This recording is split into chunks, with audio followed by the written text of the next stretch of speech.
We're using those same classic old Tokyo sushi techniques.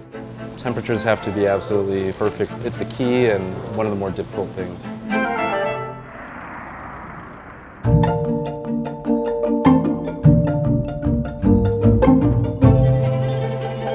Hey, how's it going? Welcome to Nimblefish.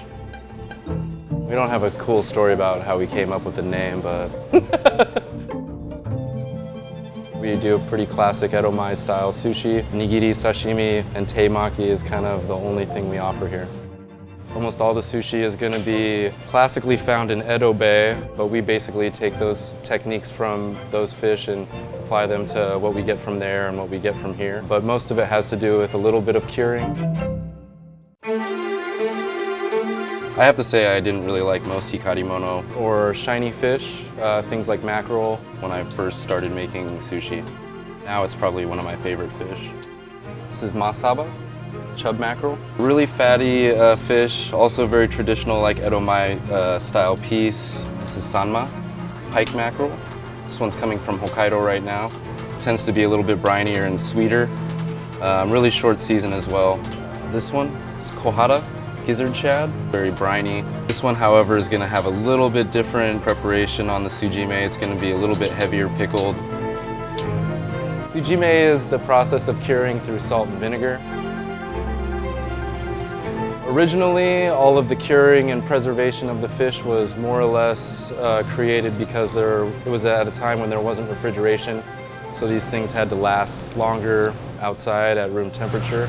Basically what you're trying to do with the salt is pull impure flavors out, pull water out of the fish, concentrate fat content. The vinegar process kind of helps to pull salt back out and kind of seal up the fish from oxidization. And vinegar and salt also have a bunch of sanitary properties as well, which is part of the reason why it's being used for the cure process. The sanma is now began to sweat. It hasn't really absorbed much salt, but you can definitely see the moisture coming off of it. All I'm going to do is rinse it in vinegar, and then I'll pat it dry and put it on the zaru and just let it air dry for a little bit. Most of these mackerel-like fishes tend to be a stronger flavored fish, and the sujime process mellows out the strongness of the flavor of the fish and kind of highlights the sweetness and fat content of the fish. Now the salt's been rinsed off and it's going to get marinated in the vinegar portion of the sujime for about 30 minutes. We're using those same classic old Tokyo sushi techniques in order to boost umami within the fish and bring out the natural flavors that the fish already has and take out some of the flavors that are less desirable. Most of the preparations vary based on the fish, but still the same ingredients, just maybe different amounts or ratios and different timing.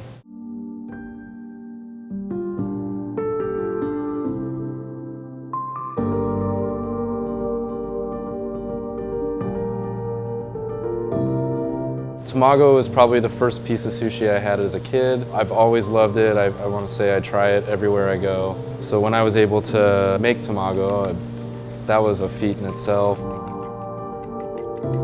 I am half Japanese myself, but I don't have a ton of Japanese culture in my family. My original plan was to become an architect. I was going to school for it.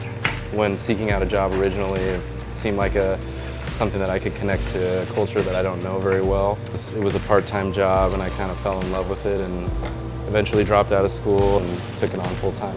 I still do enjoy design and woodworking and doing stuff with my hands, which definitely correlates to sushi a lot.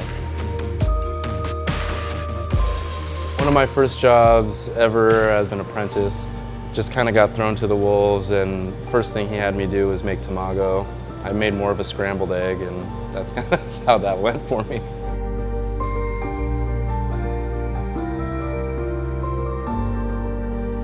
We've always done a folded omelette, so I really kind of geeked out on the recipe a little bit, tried to push the envelope of how much dashi I could get into that omelet with that and still be able to make it. And I think we came up with a pretty good idea or recipe for it.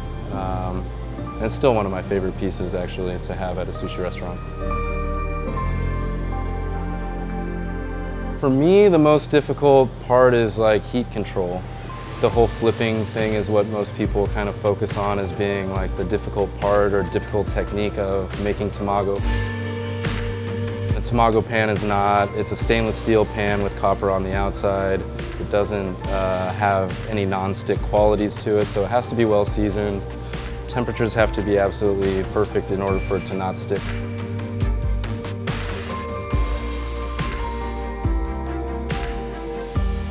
For the first few pours, there's going to be about 3 layers, and then every continuous pour after that is only 2 layers. So there's roughly 20 layers in there.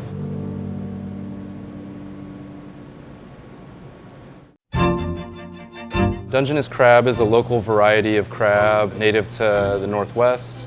It goes as far south as maybe like Santa Barbara.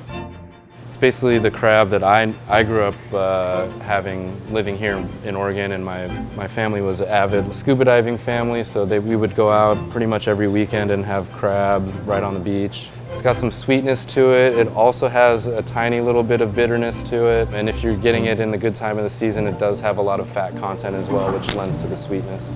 We like to utilize all of it. We'll take off the unedibles, obviously the shell and the lungs and a few other parts of that crab, but for the most part we save all the fat, all the innards, the body meat's taken apart pretty intricately as well as the claw meat. And we incorporate the kani miso, or the innards and the fat, into the body meat. Claw meat we kind of serve separate because it is a better looking piece than the other one, but it has its different qualities as far as texture and flavor as well.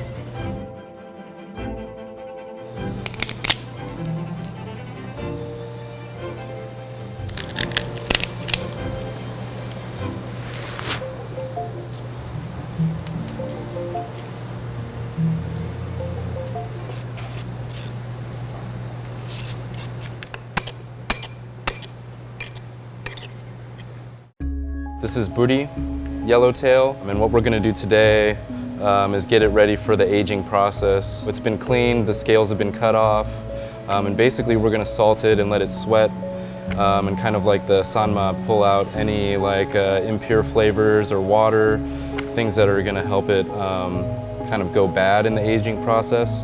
We typically can take it roughly a week. We've done it up to about 14 days. What we're doing is creating more umami within the fish, also textural changes as well. We do this kind of on a daily basis until the fish decides it doesn't have much more moisture to give. And so that's going to concentrate the flavor of the fish. Fat content's going to be a little bit higher than it was due to the loss of water weight as well. Then it just sits until it sweats, and then we're going to, once it releases a good amount of moisture, typically it'll take about 15 to 20 minutes. We'll rinse it, pat it really extra dry, wrap it in paper and plastic, and then kind of repeat the process on a daily basis.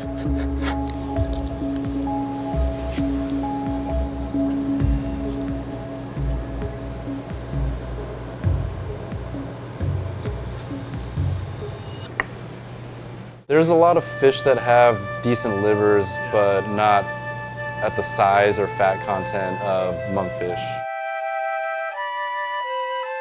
Monkfish liver is almost like, for the harvestable meat, if you're including that, is like about 75% of it. For ankimo, I've definitely learned the more traditional way, which would be like to steam and torchon the ankimo. The one that we're doing is going to be more of a slow braise or poach, and we do like a soy-based poach on that. I did have like one of the best ones of my life down in Los Angeles and tried to recreate it, and this is about as close as we can get.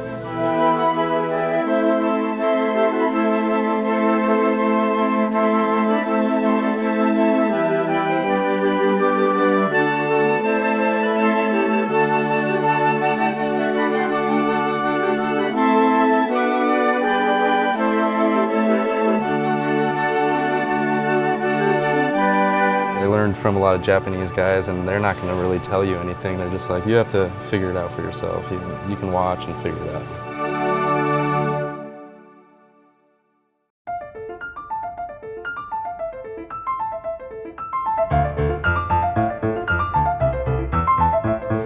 This is buri, yellowtail from Hokkaido.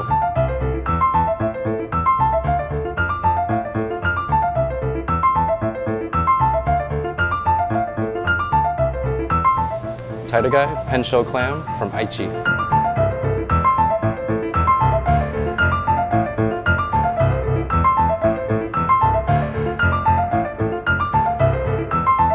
Ishidai, a stone bream from Kagoshima.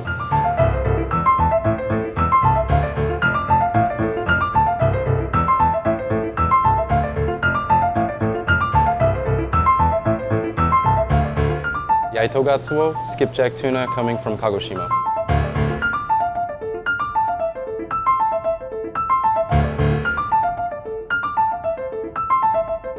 This is kinmeidai, golden-eye snapper coming from Chiba.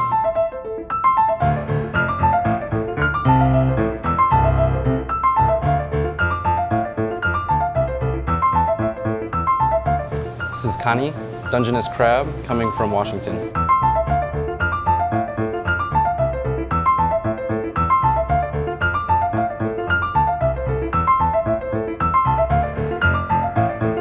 Masaba, chub mackerel, coming from Japan.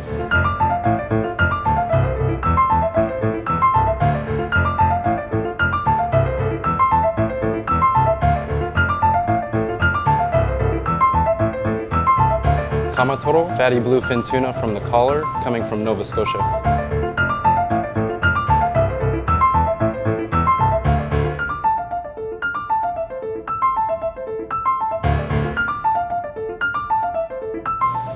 Bafun uni from Hokkaido.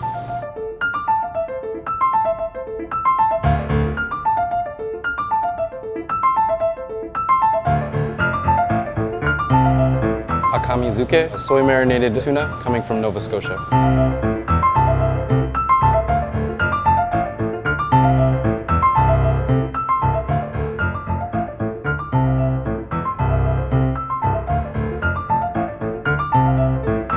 Tamago, egg omelette. It's almost like you have to steal the ideas. No one's gonna really tell you how to do it. You just kind of have to watch and learn and figure it out.